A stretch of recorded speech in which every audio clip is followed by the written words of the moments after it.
Hi everyone, my name is Paul Donagher and I'm Director of Client Services here at Radius. Thanks to all of you for attending today's roundtable on the best practices for activating strategic research with three of our friends who you can see here from Brightspeed, Pinnacol Assurance and ServiceNow, who I'll introduce. The roundtable will be moderated by Bari Weinhausen. Bari is Director of Qualitative Research here at Radius. And our three panelists are Maritza Di Sciullo, who is Senior Director of Consumer Insights at Brightspeed, Dom Richetti, who is Senior Staff Researcher at ServiceNow, and Kate Schmitz, Chief Marketing Officer at Pinnacol Assurance. The roundtable is scheduled for a maximum of 45 minutes as usual, and you can type a question on the screen if you would like to ask any of the panelists that question. Of the 45 minutes that we have allotted, the roundtable discussion will last for about 30 minutes. So we should have some time for some Q&A at the end. So if you type in a question, I'll have that question here and I'll ask the team at the end. So by way of introduction during today's webinar, among other topics that you will come away with is an enhanced understanding as to business issues that drive the need for strategic primary research, elements that make strategic research successful and actionable, and the role that activation plays in the overall strategic research process. You'll hear from Dom, Kate, and Maritza on real-world ways that they get the best out of insights for their respective organization. And as always, since 2 or 3 years ago, and I've got used to pointing out in these sort of learning sessions, like many of us, and like you, we're sort of bunkered down at home or in home offices or tucked away in a corner of our homes. And as such, please forgive any background noise that you hear, a noisy child, a spouse, a dog. You may see a dog or a cat in the background. We'll do our best to minimize that, but please excuse that or any technological snafus. So, as to our three panelists, Kate is Pinnacle's Chief Marketing Officer, Pinnacol being Colorado's largest workers' comp carrier, where she oversees marketing, customer communications, events, external communications, and all public relations functions. Kate previously worked at Transamerica and at an ad agency called Cactus.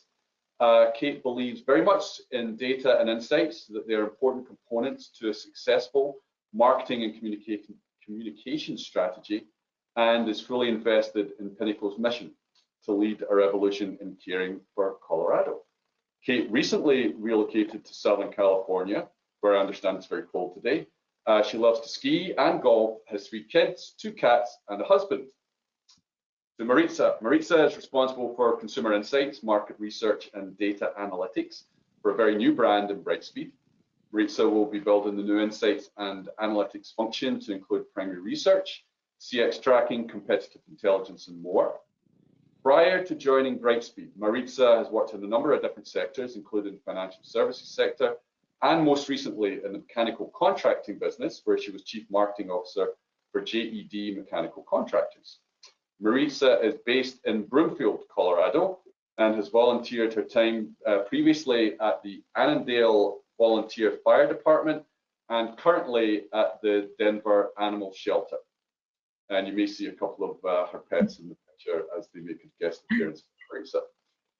Dom has been at ServiceNow for the last 6 years, where he brings his expertise in applying advanced analytics to drive product innovation, product line and pricing optimization, customer value, targeting, and brand loyalty.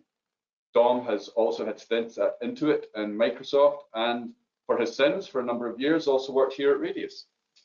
Dom is based in Kirkland, Washington, has a wife and 2 daughters. He enjoys yoga, gardening, and I'm told rally racing. Thank you all three for joining us today for the roundtable. With that brief introduction, Bari, over to you. Fantastic. Thanks, Paul. And thank you to Maritza, Kate, and Dom for joining us today. I'm looking forward to learning from you. To get us started, and by way of a little bit more introduction from you all, as opposed to coming from Paul, I would love to hear from you each in terms of your role, there's no typical day, but what falls under your purview, and how are you using research most importantly? Really want to understand kind of your current reality as far as research goes today. So Kate, if you would give us a start in terms of what you do, how you do it, and where research fits in. Sure, happy to. Again, I work for a company called Pinnacol Assurance. We're a quasi-governmental agency in Colorado, responsible for making sure that any employees in Colorado have workers' comp protection as they go to work every day. We have just over 50% of the market here in Colorado, and because we are quasi-governmental, we are legislatively prohibited from selling our product outside of the state of Colorado, which means that with that much market share and the limitation of geo, being able to I kind of call it like hand-to-hand combat, like really being able to find our customers where they are and understand their needs so that we can develop a product that's meaningful for them is like almost more important for us because we have so much market share. There's just not a well of premium that we're going to go find and all of a sudden it's like untapped, right? That just doesn't really exist when we're dealing with the kind of market share that we are. So it's more about tapping into your current customer base?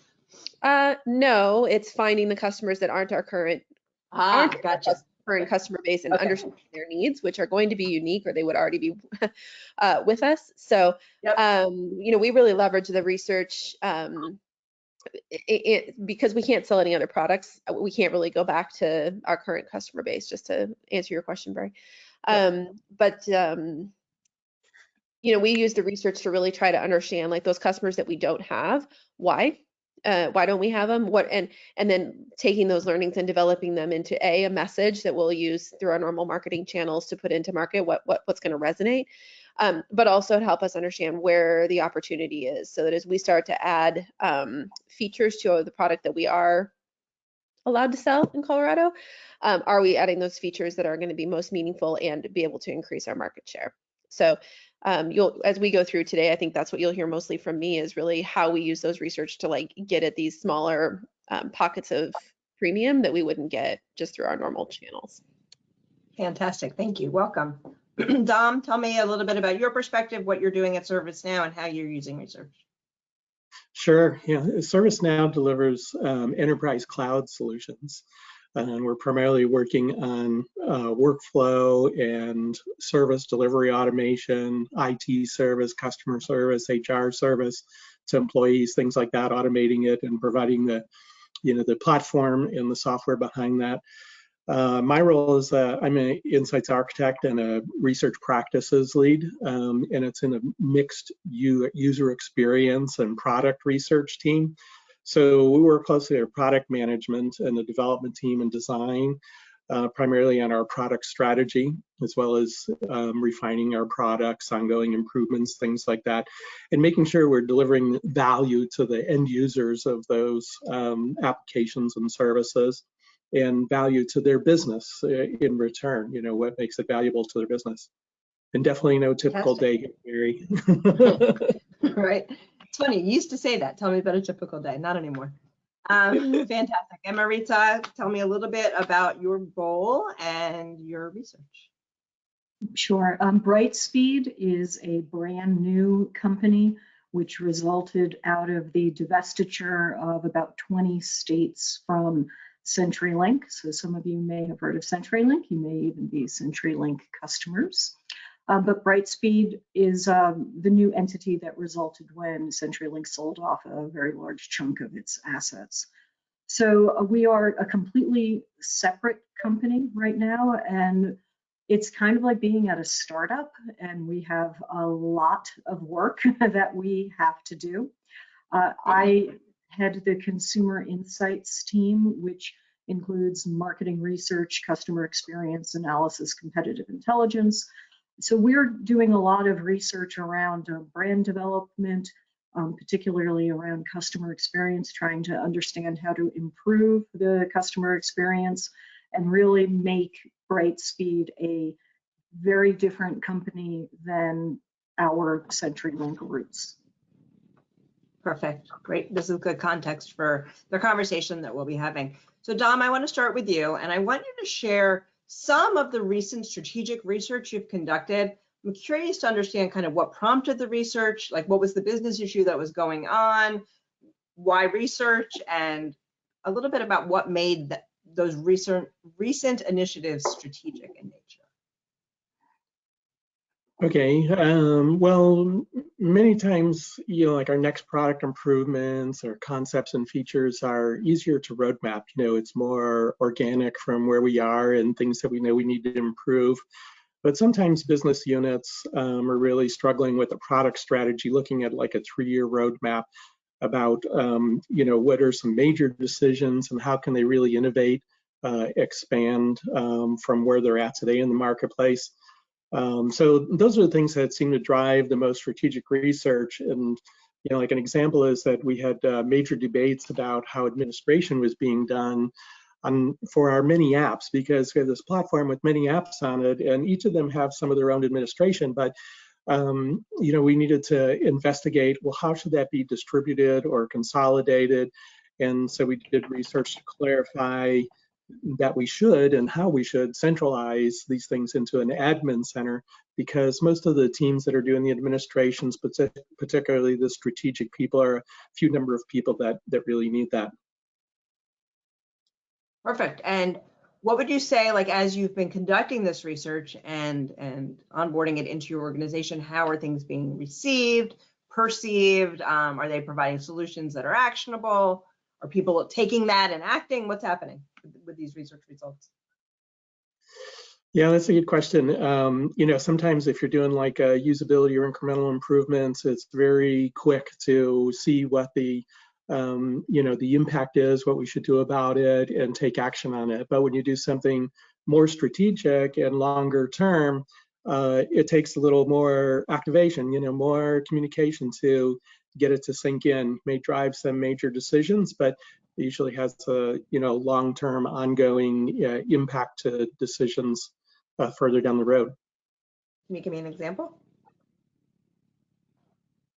Well, like this admin center research that we did, we're a couple years into it, and we're finding not only that we changed the strategic roadmap for administration development work, but downstream, like how we provide services to our customers to help those administrators manage the platform, our marketing communications, how we look at some of the CX components and stuff like that, are all being impacted by these priority jobs of what admins need to accomplish. Perfect, thank you. What about for you, Maritza? Tell me about some of the strategic research you've conducted. I understand your company is brand new. I don't know if you've done any with this organization, but maybe even thinking back to your prior life.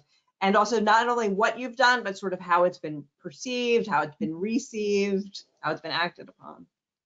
Well, in my current role, we are still in process of doing a lot of strategic research because, as you just said, our company is only technically 3 months old right now. But a lot of the projects that we will be developing are going to be around really creating a new and differentiated brand, which I mentioned earlier, as well as some customer experience projects. Now, in the past, some of the highly strategic projects that I've worked on have also included brand development, as well as developing segmentation to really make any business plan more actionable. Perfect, thank you.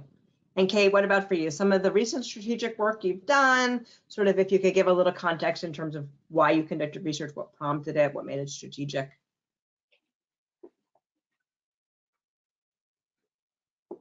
I can't hear you. I don't know if is that me? I don't know why it mutes me. Sorry about that. So when I came onto Pinnacol about 5 years ago, there was some research that had been done, not as formal, but we understood that our brand awareness was quite low in the market. And when in an intermediary type organization that we are, where our product is sold through an independent insurance agent, that brand awareness can be pretty important, so that as the agent is going to the customer and saying, hey, I think you would be a great fit for this carrier, that the customer then knows who that is and has some context to the meaning of that brand. So the first round of research that we really executed with Radius was around brand awareness and trying to measure that. And the goal was measure it now, go into market, do our marketing thing, make sure everybody here understands our message, and then measure it again and see if we've had an impact. And we did, and we're very proud of the results that have come as a result of that. And so we continually do that. We do a brand awareness study once a year. As part of that, though, we want to make sure that the message that we're putting into market is also resonating. So we also have done some consumer sentiment research to understand sort of, what do people think about us? What attributes of us do they find important, and which ones don't they care about? And then we use that to make sure that the message that we use in the campaign work matches what people say is important to them.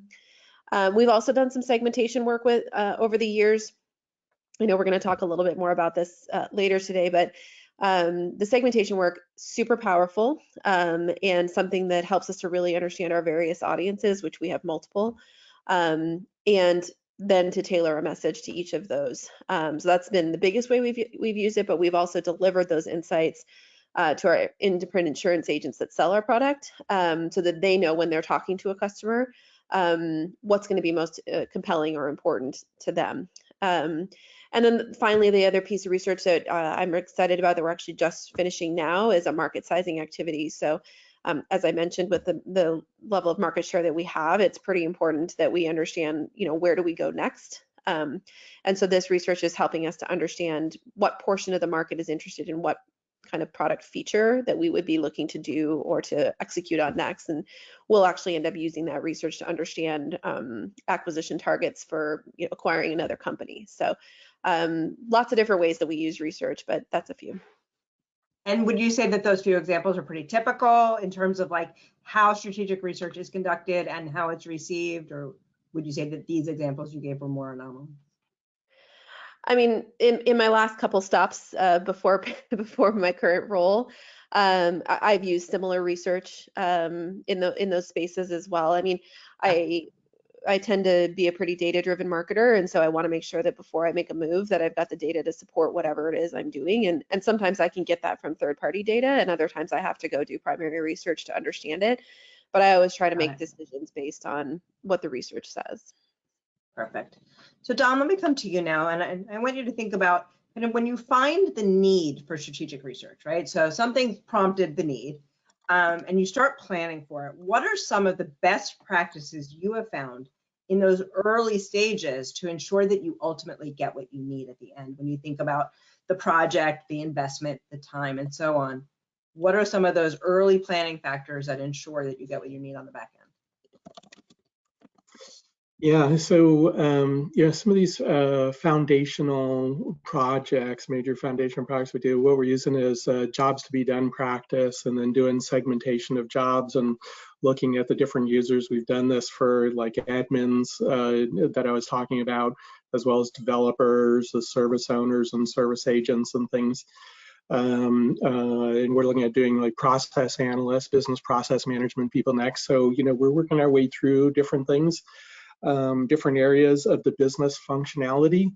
But what we find is that these are major foundational things. They'll have a long shelf life. Like they'll be referenced for 2 to 3 years. So a key thing really is patience. Everybody wants those answers right away. We've got, the quarterly review of our roadmap. We want inputs and stuff. Well, to do investment this big and make a major research effort, need patience about what are the objectives and scope.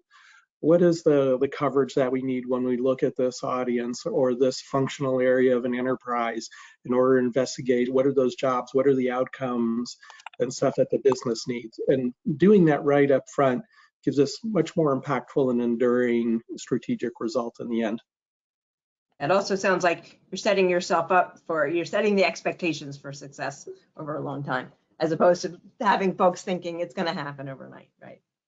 Yeah. Perfect. Thank you. What about from your perspective, Kate? What are some of those best practices that you have found at those early stages? Well, I mean, a couple of things. So one, and I'm not sure if we've even really found the solution for this, but whenever we're going into research, there's always lots of questions that can be answered with it, but it's like aligning on what is the one that we really like. We know we got to get the answer to this one, right? So that we can make sure that as we're developing the questions and the surveys and all those things, that it's like we're going to make sure we're going to get that answer. What I've found is that you get that answer plus, right? And so I always think it's important to like keep the documentation from whatever the work is that you've done for the research, because oftentimes we'll come back, after we get it and be like, oh, I'm actually also curious about this, right? And so then you can go back into the data and sometimes you can find it. So, being aligned on what the question is that you're trying to answer, because then when you go to going to share it through to the organization, people will say like, oh, but what about this and what about that? It's like, well, the question we were answering was this, right? And so here's that answer. Let us go back from here. Yeah. And then the other piece to it is just because we're limited on geo, we can't go into market very often because there's only so many people we can talk to. So we have to be really careful about choosing what questions we want to answer, because we can only go into market probably once or twice a year at tops, because it just gets too saturated. So that's the other piece to it, is really a prioritization effort of what questions are we trying to get answered. Perfect. Thank you. And what about from your perspective, Maritza? What have you found to be essential best practices? I think if you are going to be conducting a research study, a highly strategic research study, and you want it to be positively received and used throughout your organization, that getting buy-in from your stakeholders prior to launching the study is crucial. Because you want them to be on board with what you're doing, with what the objectives are going to be, and how you're going to be going out and collecting your information to begin with. I think if you do that ahead of time, then when you go to share the research, first of all, you're going to have people who are going to be anticipating it and who might be excited to get the results. And you're also not going to have anyone questioning or criticizing what you may have done because they agreed to it ahead of time. Alignment, I hear you. Maritza, keep talking. I want to hear a little bit more from you in terms of which types of research you have found that have the longest shelf lives, what kinds of things work towards extending the shelf life. I heard, Kate talking about sometimes we can find nuggets from old research that we can bring forward when a new ask comes up. Curious to hear from you kind of how you extend that shelf life and what lasts the longest. Well, I think there are two types of research that I've done that have longer shelf lives compared to some others. The first would be brand development research. And I think that if you do a good job of identifying what your brand problems might be, and then figuring out how to solve those brand problems, you could end up with a very long-reaching study that lasts a long time and develops legs and works its way into a lot of different areas of your company. So an example would be at one of the financial services companies that I worked at. We did a brand study in order to try to understand why was it that so many people were aware of the brand, but our levels of acquisition were not quite what we hoped they would be. And through that brand study, we identified what all of the barriers could be, mostly related to perceptions and some more like technical awareness around what our capabilities were. And once we figured out a new brand campaign in order to tackle those issues, there was a new brand and advertising campaign that was launched and that went into effect for at least 5 years. And that really was so successful that there was no need to change it. Another example of a study that I think has long shelf life would be a really well executed segmentation study. Because if you do that well, then you also have something that can permeate a lot of different areas of your company. People can analyze like acquisition and retention by segment. You can look at awareness by segment. You can create customer experiences by segment, pricing by segment, and segmentation becomes really a key element in like CRM or next best action activities as well. So it sounds like it really has a lot of touch points throughout the organization. Mm-hmm. So let's talk about the role that activation can play. So when we have it in the title of this discussion, and it's come up throughout the conversation, but when I first say the word activation, what does that bring up when you think about strategic research? What does activation mean? What comes to mind? Kate, you want to start us here? Yeah, sure. I mean, understanding, I think, of the various, and I think Maritza referred to as kind of like stakeholders or the people that are going to have to, use this information. So understanding of the information. So for us, this means, or in the past, what's worked well for us has been, literally lunch and learns, right? Where it's bringing people into a room and saying, all right, here's the question we were trying to answer. Here's how we answered it. How would you use this in your day-to-day? What would be helpful in, as you think about kind of the way that you interact with our customers, how could we surface this information in a way that it's meaningful for you? And that's worked pretty well over the years. But then we also use it in actual go-to-market strategies, right? So if I'm talking to my media agency and saying like, okay, how do I, where do I need to be and who do I need to be talking to, right? Like they'll use our research to understand like, okay, this sort of a message, it works well with people who like sports, right? Or whatever. It's just an example. But then also kind of trying to understand, like, we want to put this message with this opportunity to make sure that particular audience gets that message versus this audience over here that might get a different message. So we use it kind of internally differently than we do externally. Got it. Perfect. Thank you. What about for you, Maritza? What does activation bring to mind for you?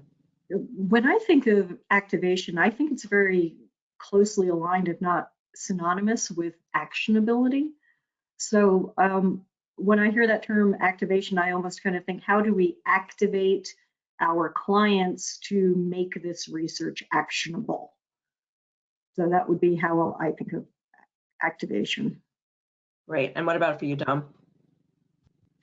I'm thinking of the multiple forms and levels of communication we use to activate it. So, like the media cross-functional team, the product managers, designers, engineers, researchers, we'll have a lot of workshops and deep dive on stuff throughout the projects, but then we also need to have that, tight short deck for the executives, right? The elevator pitch about what's most critical that's going to drive the change.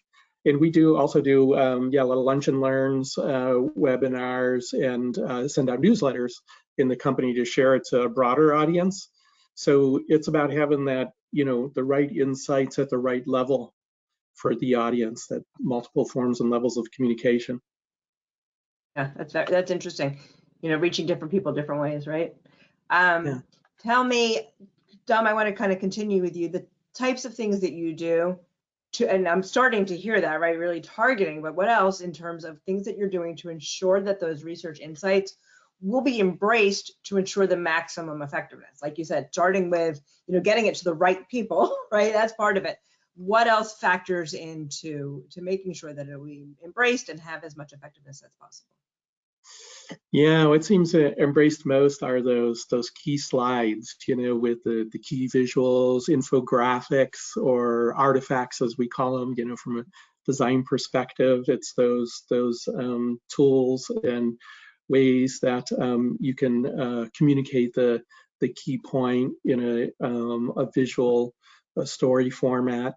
And doing that around, the critical insights, what needs to be done most, and making it easy for people to understand that, then those things really seem to be, the picture that tells the story that they continue to reference, and it sticks with people. So like one of the things we do is we've created these persona foundation cards. They're cards like a deck of cards for different areas on personas. And our segmentation, like I mentioned earlier, totally agree with the segmentation. It's very jobs to be done based. Like, what are you solving for this user? What do they have to accomplish? What is the outcome? And that's the key basis of what's on our persona cards and how we think of those personas, so that then we could share that throughout the company. It's primarily for product development, but then it's grown legs across the company, that we all think of those personas. What are we solving for this audience? To the extent that even our solution consultants use it in their demo hub, about when they create demos, they pull up these cards like, okay, what is this person most interested in? What am I demoing to them? What am I telling them about what the product can do? Yeah. And because of time, we're now moving into the rapid fire focus group approach, which is maybe new to all of you. It's new to me, but we're going to do it. And that means I'm going to ask you each a question, and we're just going to move on. Okay. So Kate, I'm going to start with you. When you commission strategic research, what do you look for from your research partner, particularly when it comes to activation? ability to get to the customers that we need answers from, whether that be through panels or other third-party data resources. But it can be difficult sometimes to get to talk to our customers. So making sure that we can, that the research partner can find the people to talk to. And Dom, you've already pointed out some things, like kind of what's worked and why. So that's great. Let me hear, Maritza, from you.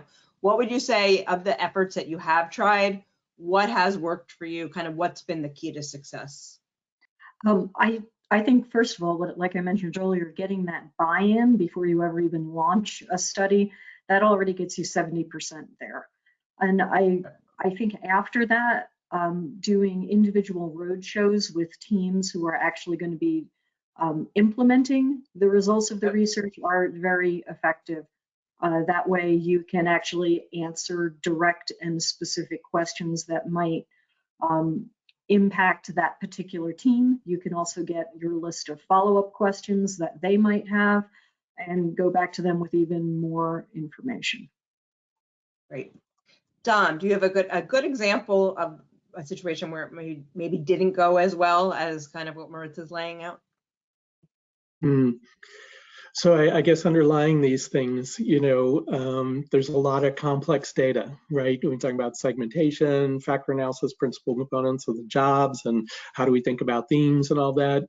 Some people are in a role and have the mindset or wired to be able to look at that, but it's not what to lead with, right? So you got to lead with those artifacts, the short decks, the key points, the visual storytelling, and get people interested. And then, for the people that are able to use that to take action on it, that piece of it comes secondarily, to as they come to the research team, we could work with them on utilizing those powerful components.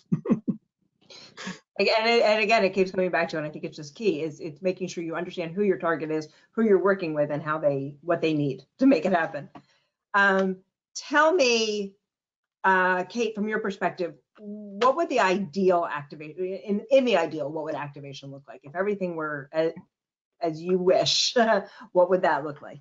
Yeah, I mean, and I think Maritza kind of talked a little bit about this, but the ability to have a CRM that can help surface this information as people within the organization are pulling up that record and seeing it, and putting the content or the information that we're getting from research right next to the key contact information for that customer would be the ideal situation. Because right now, at least for us, because we don't have a super sophisticated CRM, it's people going and looking in spreadsheets, and that is not ideal. So a much better approach, and what I wish we really had, was that CRM system to surface the right information at the right time for our employees.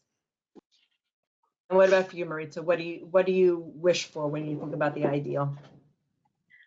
I think in the ideal situation is kind of what I already explained. I think if you can have the opportunity to really work as a consultant to individual teams, that makes the research more likely to be activated throughout the organization. It also prevents a bit of the telephone game. We all have gotten reports that are like 300 pages long, and then we all try to narrow that 300 pages down to like 2 slides for executive consumption. But there's still a ton of information out there, and even though executive level people don't want to read every single detail, there are audiences for what you have worked on, and those audiences should have that information delivered to them and not think that the study was just resulting in those 2 pages that you showed your executive team. So I think what I'm hearing is understanding that those 2 pages for the executive is only a piece of it. But the rest of all of that information can be parsed out appropriately, and you got it. And I would imagine that also extends the shelf life, as we were talking about earlier. Exactly. As you think about that ideal, Maritza, tell me what in that ideal, what role would your research partner play when it comes to delivering on activation? Is it calling down to those 2 slides, or what might that involve? Yeah, I think the first step is culling it down to those first 2 slides. But I think it's important for your research partner to be neutral, but also to be able to provide some kind of point of view. And I know that might sound a little bit like an oxymoron, but the value of your partner comes from all the other information that they know. You know, they've done research not just for your company, but for probably other companies in the same industry, and they probably have some good insights on whether or not what they're seeing is common or normal, not just in your own study, but in other people's studies. So I think that your supplier, your partner, can have a very consultative role if you allow them to do that. What I don't want is somebody to just, you know, drop that 300-page deck on my desk and walk away. Got it. Kate, anything to add to that? Yeah, I think that was very well put. You know, I want to be able to say, here's my question, and then have the partner come back to me and say, okay, here's how we would go about trying to find the answer and guiding me. Because if I ended up doing it, you know, you'd have 400 questions and nobody would ever answer the survey, right? So that partnership is really important, of kind of that push and pull on the thought process to get to the answer. Right. And when you think moving forward, when you think about some of the future needs of organizations like yours, what role do you see strategic research playing in terms of delivering growth? I mean, I think for us, the biggest one that I see in the future is really being able to identify those market opportunities, helping us see, you know, the market changes just fast enough that sometimes our product isn't aligned. So I want to be able to sense that through the research so that I can then get, you know, to Dom's point, to get the product team up to speed on it, and so that they can innovate against what we know to be true in the market. Yep. Yeah. Dom, what about for you? Yeah. The partner can play that role in, you know, helping us to impact and drive decisions, improve how we're thinking about innovating product and stuff by excelling at the synthesizing of the information stuff. So going beyond the execution and data processing, or, you know, coding and pulling quotes and stuff, right? To how do you build that story around it? And then, you know, they should be a sounding board, like you're saying, neutral sounding board, you know, that we could test out our communications back with them. You know, are we interpreting this right? Is the story coming clear as you saw it and what you did? That's, you know, big help in driving the decisions. Perfect. And I'm going to let Maritza have the last word in this one, and then I'll turn it over to Paul for questions. But Maritza, just to wrap us up, as you think about the ideal moving forward, what your needs are, here you are in this new organization, really able to impact change. What role do you see your research partners having as you grow, as you work on delivering growth, using strategic research to deliver growth? How will your partners help you embrace your future needs and make it all actionable for you? I think our partners will have to be prepared to answer and participate in a very large, diverse spread of projects, because we really are, even though we come from a company that is very well established, we are trying to do things very differently. And because of that, I think there is a very new and energized interest in understanding what our consumers want, think, believe. So I think our partners have to be prepared to be agile and prepared to be asked to do a lot of things without warning. Got it. Perfect. Listen, I want to thank all of you so much for bringing your thoughts to the forefront, for thinking through all of this with us. And I believe Paul might have some questions from our audience for you. Yes, thanks everybody. Great discussion. I do have some questions, and some of these popped up specifically when each of you was talking, so I'll throw that to you first, but if anybody else would like to jump in, please do. Kate, you had talked about making sure that you get that one key question, and we have a question here that is from someone who says they often struggle to get stakeholders to narrow down to one key question or key topic or key theme. Do you have any advice on how to keep research studies focused like that and avoid becoming kitchen sink studies? I'm paraphrasing, but I think you get the point. Well, at least for us, the way that we've sort of handled that is prioritizing it against the corporate strategic goals, right? So whatever the top priority from a strategic perspective is, which oftentimes for us is around growth, I then look at the various folks that are asking for different information and go, okay, well, which one of these is more likely to give me an answer that's going to help us with that growth initiative? And I prioritize that one first. The other thing is that sometimes, because we've done enough research at this point, like sometimes those other questions that people have, it's like, oh, I'm not going to go into market for that. I've already got it from a prior research piece that we've already done. And then it's an easy just spin it up and answer the question. But then sometimes you just kind of have to say, cool idea, but we'll have to do it next year. I get it. Appreciate that. Maritza, this came up when you were talking about brand research.